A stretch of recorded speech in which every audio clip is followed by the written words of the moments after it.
I swear I didn't do it. So a minute ago, this was off, and they're about to open, and I've been working on these ice cream machines. And so it wasn't on clean or anything, and I just turned it to on. And then here it started getting real loud and squealy. Now it's turning again. But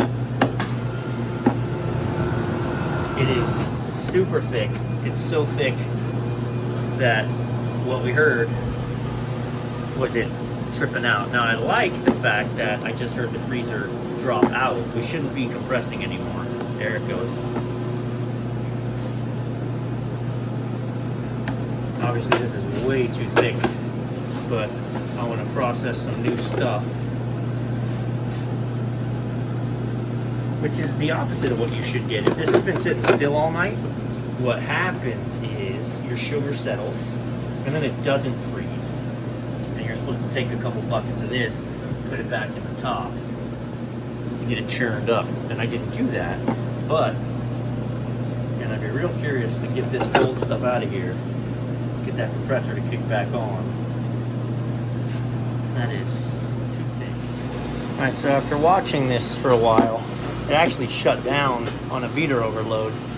But if I turn this off and turn it to freeze, okay, beater kicks on. We are definitely as thick as we should be. There's a delay, but then what I've noticed is that the compressor keeps coming on. So it's almost as if we need to adjust the spring tension thickness in the back of it. Let me open this up and show you. It's really a challenge. But look, I got a belt on it, so I'm not sticking fingers in. Take a look. Right here, there's a lever. There's a lever that's supposed to be pressed by the motor. The motor pivots, presses that lever, and then that severs the connection. The switch is broke, so the compressor's never going to stop running.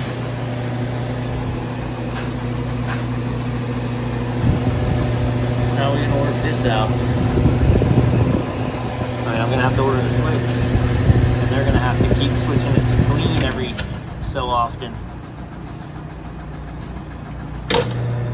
Alright, so I've got it unplugged.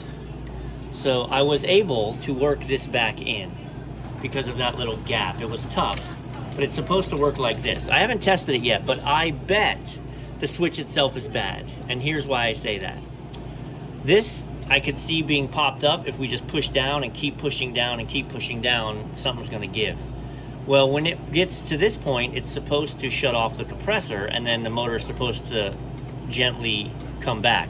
If the switch failed, then me being able to put this back on wasn't going to help, and we're going to check that just with continuity across.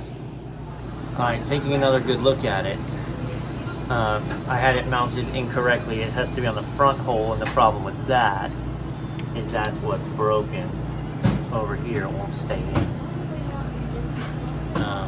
I used Partstown to reference how it's supposed to mount. Look.